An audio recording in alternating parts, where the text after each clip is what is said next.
Donc là, je viens de parler du phénomène lunaire magnétique en utilisant la notion de lycanthrope, de loup-garou.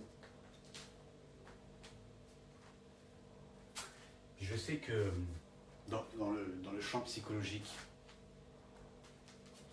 de la personne humaine, du comportement humain, il y a une relation entre le bestiaire fantastique et puis certains comportements de l'homme, comme on l'a vu là avec le lycanthrope, où on voit que c'est par rapport à l'aspect animal de l'homme vis-à-vis de son magnétisme émotionnel, entre autres.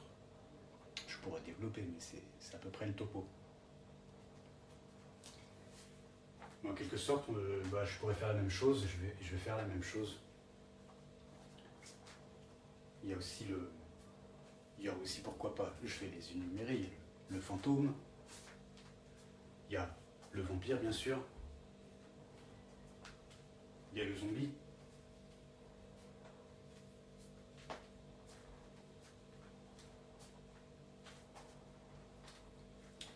c'est déjà pas mal. Fantôme, vampire, zombie, loup-garou. Bon, je vais faire une petite disposition. Donc le loup-garou, on va le mettre en émotionnel. Le vampire, lui c'est le vampire énergétique. Donc lui il a un trou noir, lui il est...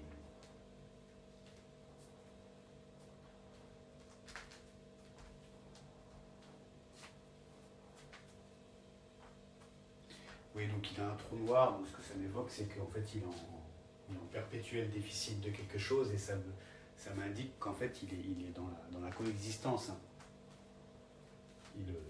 Il vampirise aussi en quelque sorte l'existence même, tout ce qui lui permet d'être en fait. Hein. Tout ce qui lui permet d'être à notre image en fait.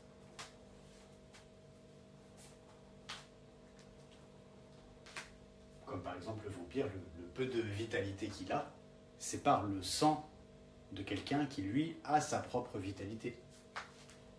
Voilà.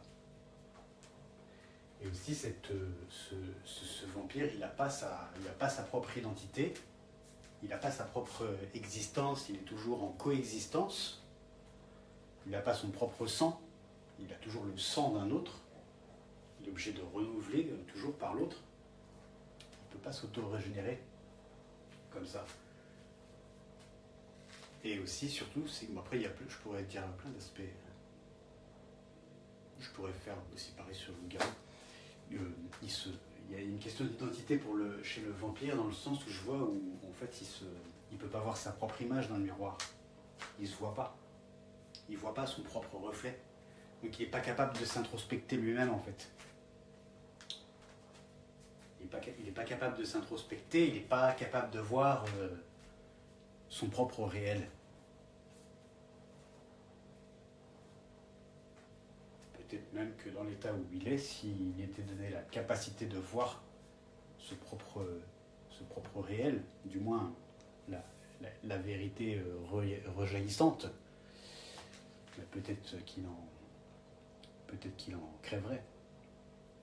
Et quand je veux dire qu'il en crèverait, ça veut dire qu'il en serait tellement impacté que l'âme ou l'amalgame de mémoire dont il est constitué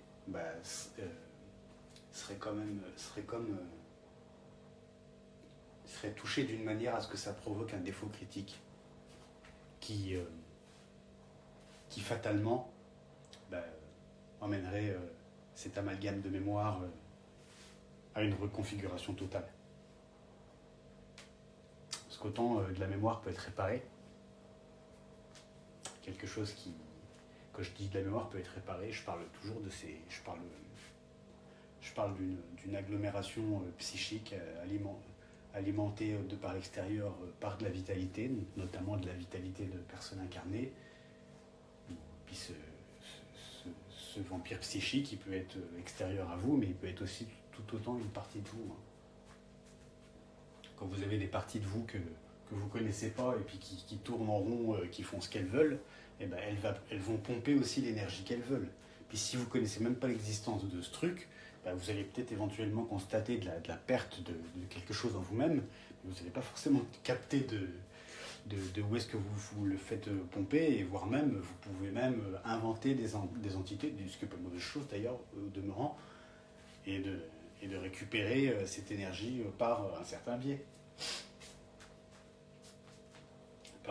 par un certain angle d'approche. Et si vous cherchez des entités alors qu'il n'y en a pas,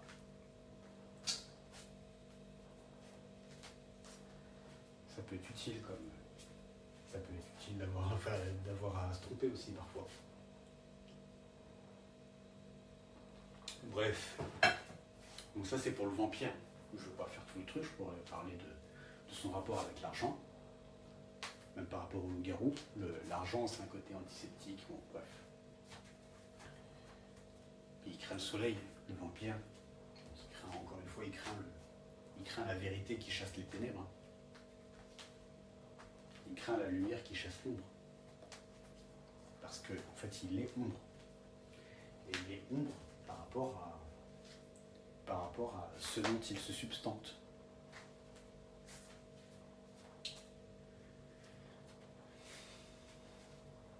Ensuite, on aurait le zombie. Non, pas le zombie, je veux dire le fantôme. Donc le fantôme, lui, il est dans une sorte de déréalisation. Le fantôme, c'est celui qui raconte à tout le monde je suis conscient parce que j'ai tué mon ego, j'ai dissous mon ego, puis j'ai plus d'ego. La preuve, regarde, piétine-moi, je réagirai pas.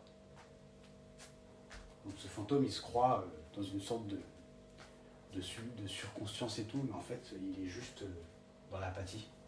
Il se croit dans la neutralité, il se croit dans la centricité, puis s'il le vit comme tel, enfin, peut-être même qu'il le vit. La centricité, tout dépend de ce qu'on veut dire par la centricité, en fait. C'est comme tout, il y a plein de niveaux différents. On pourra reparler même de ça par rapport à la charge mémorielle.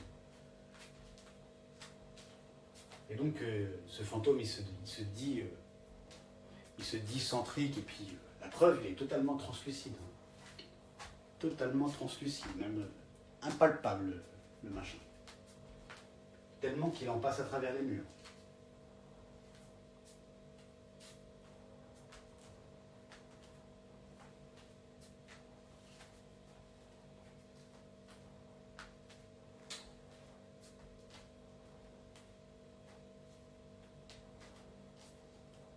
Et lui, donc, du coup, il est en désincarnation. Un petit peu comme le vampire, il a un mensonge à lui-même. Mais lui, ce mensonge, il le vit déjà d'une part.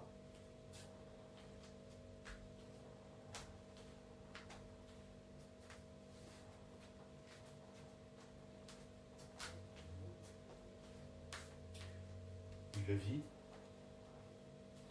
Et il est plus ou moins en danger d'âme. Dans le sens où, personnellement, de ces êtres-là, je vois peu de chances qui se réveillent par eux-mêmes, à moins qu'il y ait deux choses. La première, celle que je vais dire en deuxième, la première, c'est qu'en fait, il y ait une sorte de contexte planétaire, événementiel, matériel, une configuration qui se met en place, et de là, au niveau de la destinée secrète de l'ego, il y a un truc qui se passe. Il y a un truc qui se passe, et puis là, il y a sorti de ce karma inextricable qui aurait mené, à la destruction de cette âme fantôme.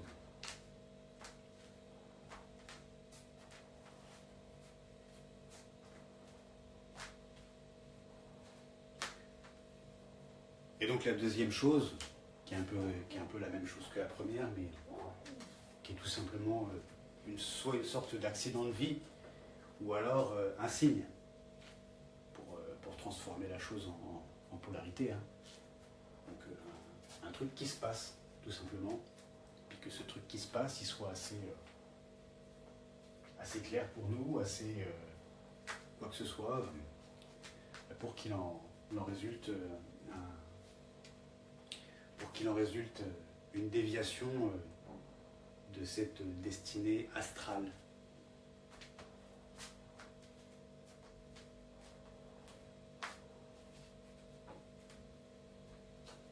Qui est pour le coup pas si fatale que ça, quand bien même elle est connue.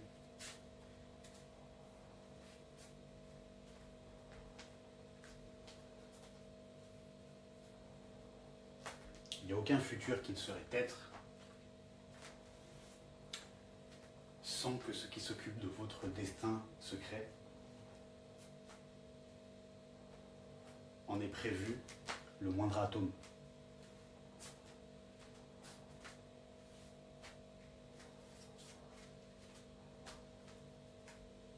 Il n'y a rien qui soit là par hasard.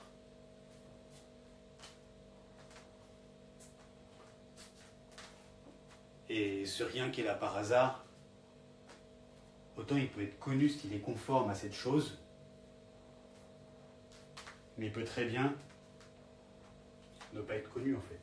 Parce que là où il est connu, je parle, là où il peut être connu, c'est juste que dans l'astral, il est corrélatoire à ce qui va être de toute façon.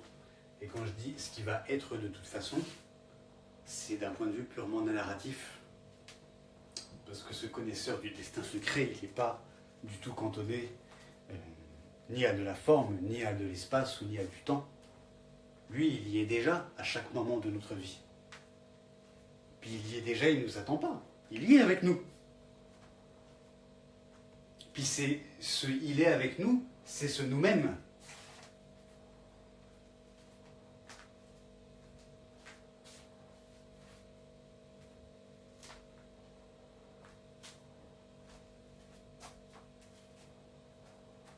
Puis il y est parce qu'il n'y est pas.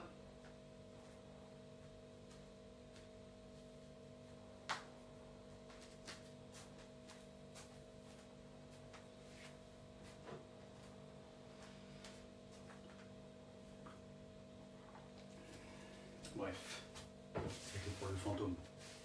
Je vous dis assez. Maintenant, le zombie, bah lui, il est un petit peu comme le vampire. Il a toujours la dalle. Il a toujours de la dalle. Il a toujours la dalle. Il veut bouffer les êtres vivants. Pour le vampire, c'est le sang. On va dire que pour le vampire, c'est plus... Moi, quand je pense à un vampire, je pense pas à Dracula. Pour moi, quand je pense à un vampire, je pense à un vampire psychique. Puis si j'emploie la métaphore du sang et tout, c'est parce que c'est visuel. Bon. Maintenant, du coup, ce zombie, lui, il est un peu comme le vampire à ce niveau-là, sauf que lui, c'est pas au niveau du sang. C'est pas de la mémoire qui veut boire, lui. Lui, c'est de la chair.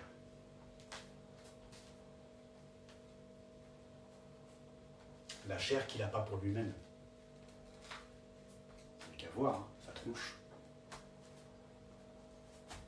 C'est à peine s'il a une mâchoire encore. À 3 jours près, il a plus de mâchoire. Puis il devient juste un truc gigotant.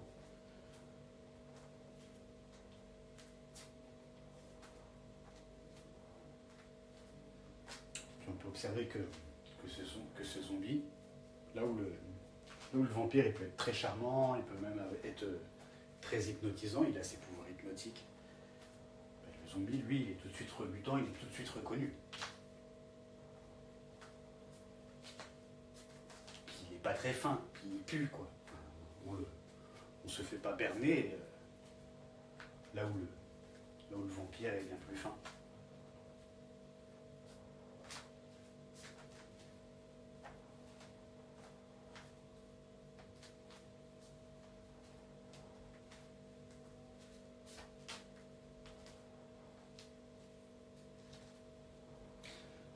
Ça me fait penser, donc sur ce zombie, ça me fait penser à un film d'horreur que j'avais vu il y a bien longtemps, quand j'étais gamin, où ils avaient questionné un zombie, bien dégueulasse en plus. Ce ce zombie bien pourri auquel il manque à moitié liquide et tout, quoi. Il lui demande du coup pourquoi ils veulent absolument manger les cerveaux. Parce qu'ils sont fans de cerveaux dans ce film-là. Il explique, ça m'avait marqué, il explique qu'en fait, le zombie, il arrive à s'exprimer un peu, et il dit que si ils veulent absolument, ils sont obsédés par les cerveaux, hein, ils ont bouffé les cerveaux des humains, c'est parce qu'ils ont mal d'être en vie. Sous-entendu, comme ils sont que des cadavres, ils ne devraient pas être en vie, mais ils sont quand même en vie, ils sont en sorte de conscience dans ce corps complètement éclaté. Hein. Ils ont mal d'être en vie. Ils ont mal d'être en vie et ils n'ont pas forcément le pouvoir de pouvoir retourner de là d'où ils viennent, de là d'où ils ont été extirpés. Hein. En tout cas, ils ne sont pas là, ils ne sont pas tellement dans le corps où ils sont, vu comment ils sont que des êtres de souffrance.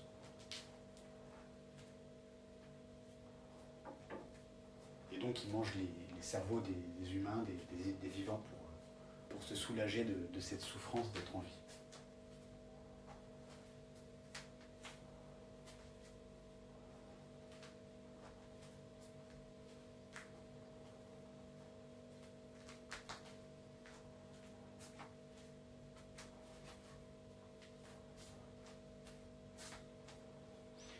Et ça m'évoque celui qui subit un karma, son propre karma, c'est-à-dire sa propre événementialité, pour être plus clair, mais qui la supporte pas, qui la refuse, qui la rejette en bloc, et ce rejet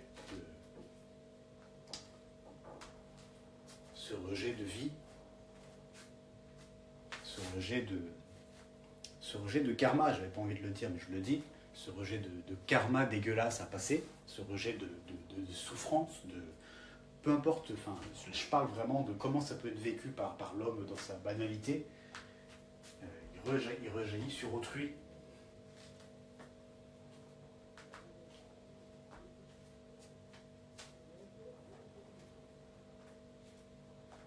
Ce zombie, mis à part le côté déambulant, machin, débilos, c'est un être qui est dépourvu de cette capacité à se supporter lui-même.